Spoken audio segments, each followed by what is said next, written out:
And this is a video which I put together. It might be useful if you want to watch it. It's only about 2 minutes long, and it just shows you what we do when we bear witness to the animals going to slaughter. I will press play.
They're very disturbed, so and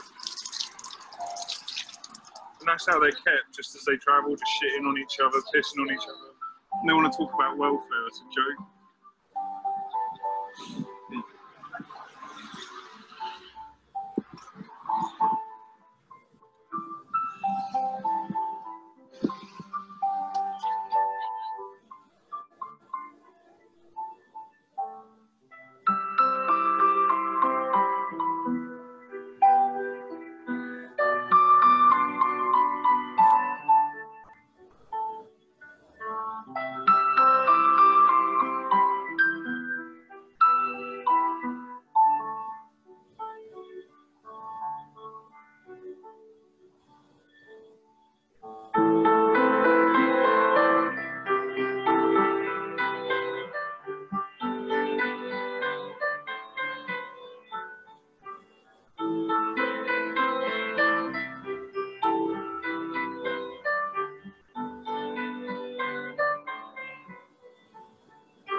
I'll just get rid of this. How did you manage to take a film like that? Well, it's from a mixture of, let me just get back on the screen.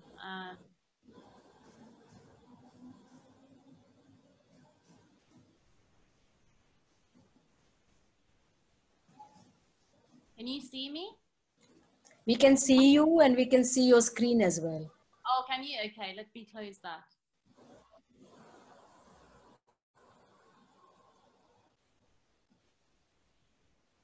Okay. So that was actually taken, that was about 2 or 3 different vigils that we held at this slaughterhouse. I have been going to this slaughterhouse for the last 1 year now. Every month we'll go there in the morning, and we will bear witness to the cows being taken to slaughter. And so everything you saw in that short video are videos that we captured before the truck goes into the slaughterhouse. We ask the truck driver to stop for us. Some of them don't want to stop. Some of them will stop, give us 1 minute to say goodbye.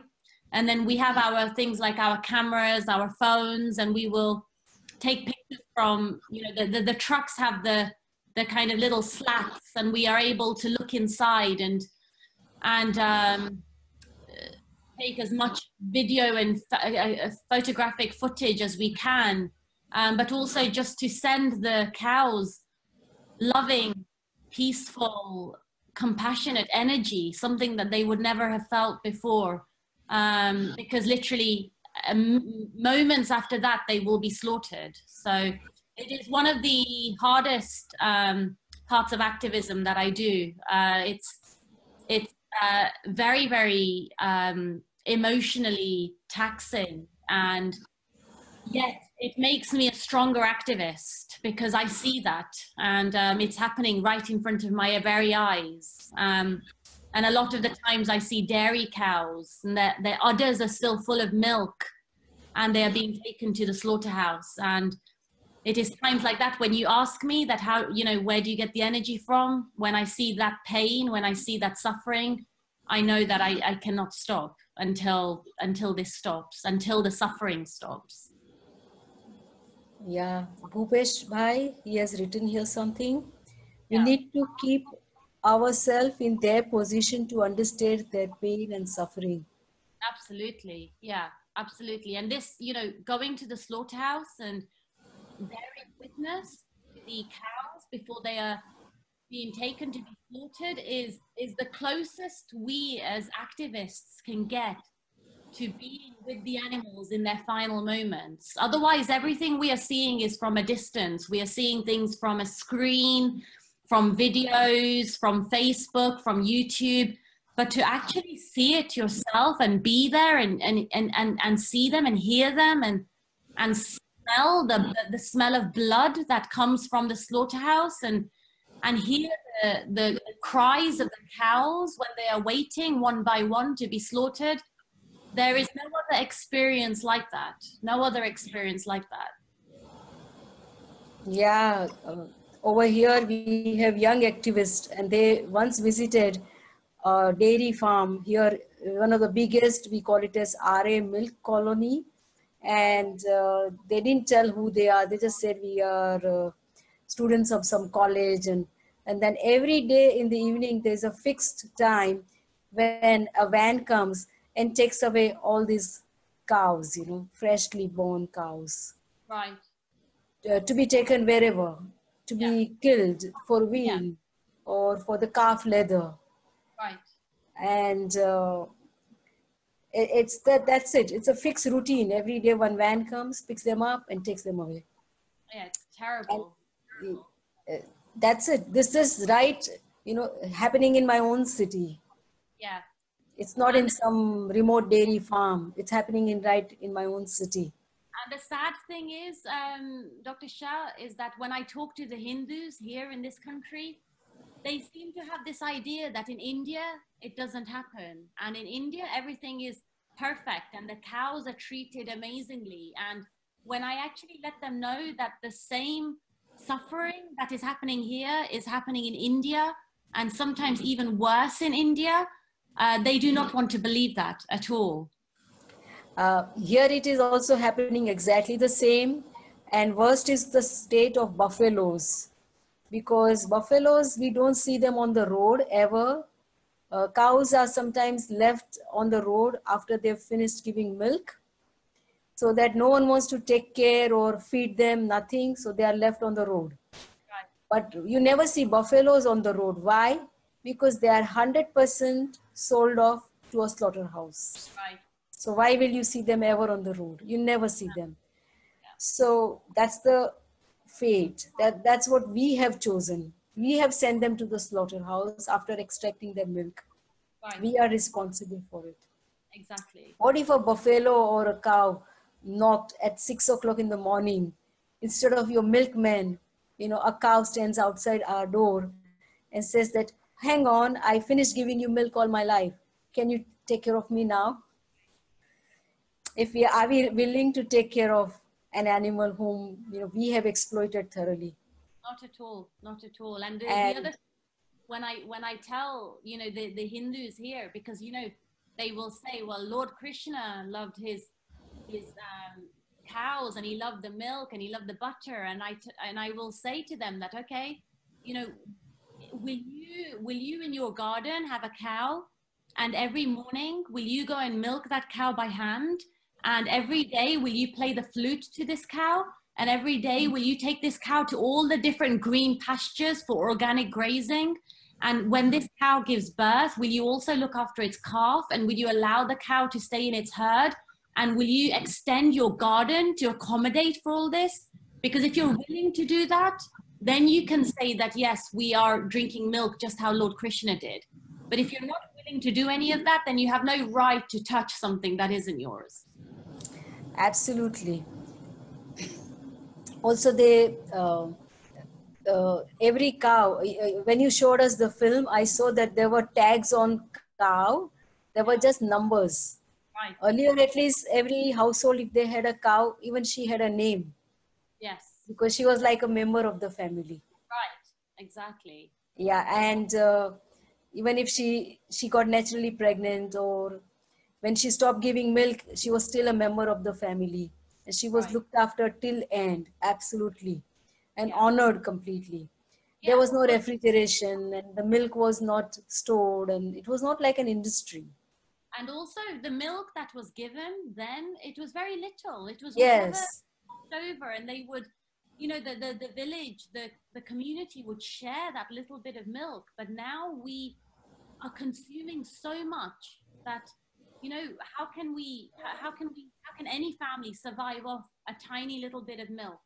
We wouldn't be able to do that. Not how it was done then.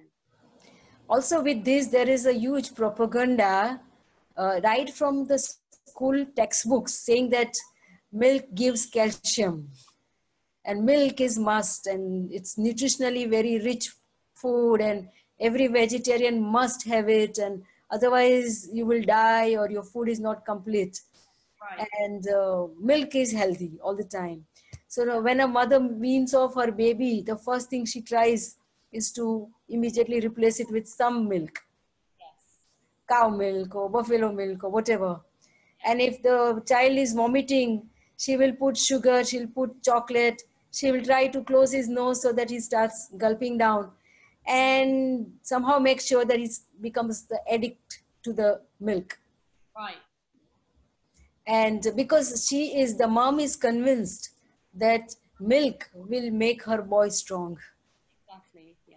And so I have also very hard time, convincing these young moms that even the poor families also will have some budget for milk Yeah. for the young ones. Oh, Right. without that, how will he grow?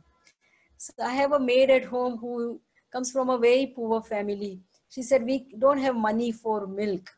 So we just gave, grain porridge to our children when we wean them off from milk, because they cannot afford. So where is the question? It's all the financially affluent who are constantly, bombarding us. We are victims of advertisement industry, and we think milk is a must. Without that, we will die. Yeah, and it is the So same here, where the dairy industry is worth I think the last time I checked, it was worth about £6.4 billion to the UK economy. And every year they are spending millions of pounds in advertising. Similar, again, propaganda, making people believe that milk is healthy, it's nutritious, that it is giving us all the nutritional values that we need. And yet they will not talk about the risk of hip fractures and osteoporosis. And they will not talk about, you know, insulin growth factor 1 and the rise in prostate cancer and breast cancer, because milk is also associated with those things as well. Yeah. So cow equal to milk equal to money. Yes, So it's they give. She is just property now, and that the tags that you see on the ear, the numbers, that is how they are known legally. Every single cow has to have the number. They cannot legally. They are property. They have to have that. Yeah. So, Dina, tell us also more about how you want to take this movement further and how we can help you from India as Ahimsa group, you know, because we would like to go Ahimsa all over the world with the same message of compassion, and how we can help you in this. I mean, I have never, when I started this journey 2 years ago, I didn't know what I would be doing with it. I didn't know where I would get to. And even to this day, I don't know where it will go. Each day I just keep going. And each day when I get an idea, I will implement the idea. And I think the important thing really to help the animals is unity. Unity from vegans from all the countries, and especially India, where the message about milk is so strong and ingrained. To do everything we can to raise that awareness, to spread and share the education of being compassionate to these animals, and that veganism is within us all. I think that is the main thing, to keep going with that message. And, you know, one day I would love for us to host a big Ahimsa Fest here in the UK, similar to what you have done, where the Asian, the Hindu community, the Indian community, the Sikhs, the Muslims, the Hindus, they can come and they can listen to these talks, and they can I'll be back in a minute. You continue. You go on. And they can learn about, you know, how they can share this information and get other Hindus involved to also open up their consciousness and make better choices. I'm just reading the comments. Rupa Shah, you're saying the advertisement has also misled us. You're absolutely right. It's misled us massively, and because the cow is simply property and a money maker for the farmers, they will, and they have the ability to put in the money to create these false ideas, so humans will keep buying the milk to make them more money. Ultimately, the cow is only important to the farmers while she is making them money, and it is the same in India. The cow is only important until she is making money for the farmer, and once she stops making that money, she, you know, is left to roam on the streets.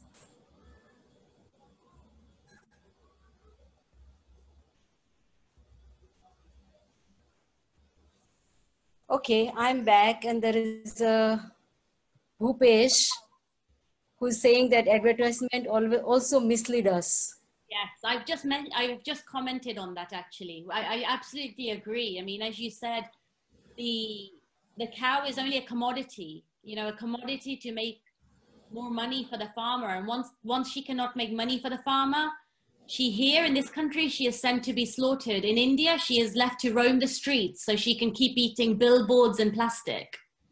Yeah, there's a film called Plastic Cow. Have you heard about it? I haven't, no. So that is really worth watching it. What happens when she eats plastic on the road that we use so casually, Right. completely unaware about its impact. Right. And how the chemicals from the plastic go into the milk and then we drink it. Yeah. Also, they are given Pitocin injections.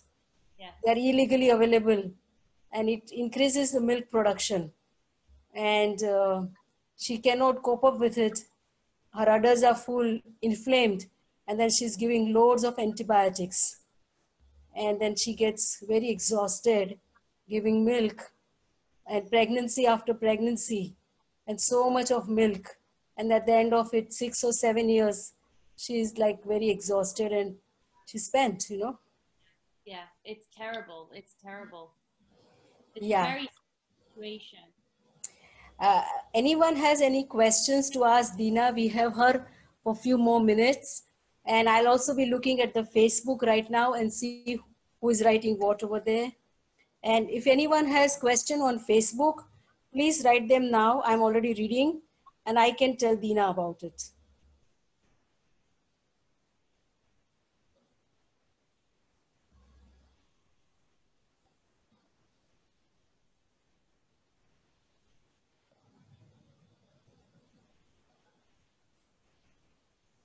So are you working on helping draft a law for better treatment to animals?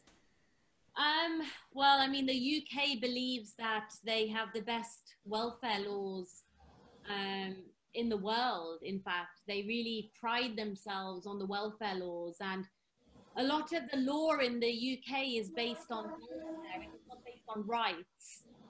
So, unfortunately, while the UK is stuck on eating meat and drinking milk as very normal, they will keep trying to strengthen the welfare of the animals. So how the animals are kept in the farms, how they are kept before they are taken to be slaughtered, that is all around the welfare. They do not believe in the rights of the animals, whereas I am coming very much from a place of the rights of the animals, you know, the right to life, the right to not be exploited, the right to not be abused or to suffer at the hands of humans. So there is still a very big gap between the rights that vegans want, you know, in the law and the welfare. And the welfare will keep being strengthened, but the rights are not there yet.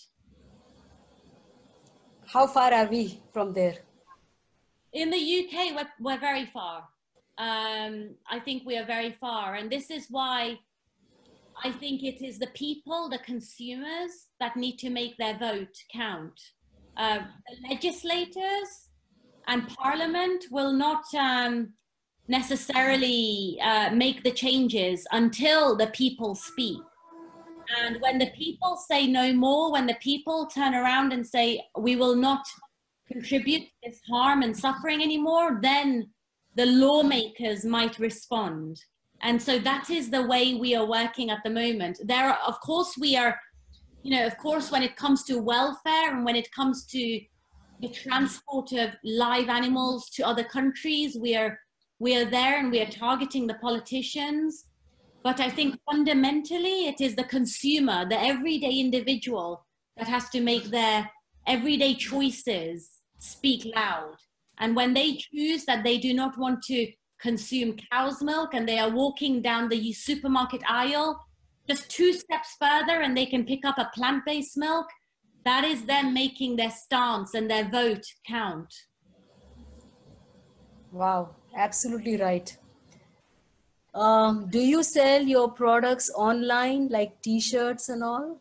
Yes, so I have recently designed some t-shirts and jumpers and hoodies with some designs on them and some logos. So if Veshbhai, if you are interested, if you can perhaps send me a friend request on Facebook, I will then send you the details of the products that I am selling. Okay, Bhupesh Bhai is saying he has already done that. There is a Jai who is saying recently WHO declared that meat is carcinogenic. Can we file a PIL to make that declaration compulsory on the sale of meat products? That meat is carcinogenic, like how we do for cigarettes. I think that is a matter of time, because cigarettes, people have been smoking cigarettes for 50, 60 years. It took a good 7 year strong campaign before cigarettes actually agreed and accepted to put something on their packets. And that is because the people became more aware of the health impact of smoking tobacco. And I think while the meat industry is so powerful, the dairy industry is so powerful, they will not allow such a label to be put on their product. And they will fight as much as they can to stop something like that being put on their product, which is again why I think education is so important, because if people become more aware, and doctors like yourself who share this information, you know, it's coming from a medically qualified person, to say that meat increases, you know, red meat increases the chances of prostate cancer, breast cancer, talking about the insulin growth factor 1, talking about the reversal of type 2 diabetes, talking about the lowering of cholesterol. If we keep sharing that information, people can make the better choice. Wonderful. Any more questions? There are people watching on Facebook. Some of them have written hello and everything about milk, the white poison and things like that. Agreed. White poison. Yeah, well, I actually now see milk as the white, it's the blood of the cow. It's the white blood of a cow. In fact, the dairy industry is just as cruel, if not more cruel, than even the beef industry. So if there is a vegetarian that is drinking milk and thinks that they are not contributing to harm, they might as well have a piece of steak on their plate. Because it is the same, if not more suffering, to drink milk.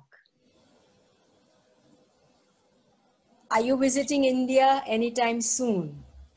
I am hoping to visit next year, maybe at the beginning of the year, maybe January or February. I want to come and do some activism in India, in Mumbai. I know that there is the Mumbai Animal Liberation League, and work with us, yeah. yes, and before Rohit went on his cycling, I was telling him that I would like to come and do some activism with everybody there. So I'm hoping maybe in the next 3-4 months I will come for maybe a week or 2 and do some activism. Sure. We are there for you, to support you. Friends, those who are listening here, some of them are also on the Facebook. Today, day 15th of Ahimsa Festival. Sorry, 16th, because tomorrow is 17th. And on 12th of November, we have the last day, 18th day of Ahimsa Festival. And do tell your family, friends to join in. It's a full day celebration. It is our vision that today, few of us are celebrating compassionate way of living, but someday I envision a world where we will celebrate compassion or ahimsa with all the living beings together. And till the day where no animal should ever die because of our mistake or our desire or our greed. And we free every being, and every being has the same right as me to live. And let us practice compassion and ahimsa right now, start, and someday the Ahimsa Festival will go to all the cities, multi-city, and next year and the year after maybe all over the world. That is our vision. Thank you very much, Dina, for taking out so much time and talk to us. And more people will be watching as the link is on the Facebook, and they keep watching next 1 or 2 days, and we'll come to know the count. Last 7 webinars were watched together by more than 5,000 people. So it's really fantastic way of reaching out to more people. Thank you very much. Namaste, Dina. Namaste. Thank you. Bye. Bye. Extraordinary festival. Okay. Thank you very much. Bye. And when you come to India, we would love to have you here, be our host, and we'll really do things together. Thank you. Bye. Bye-bye. Thank you. Bye.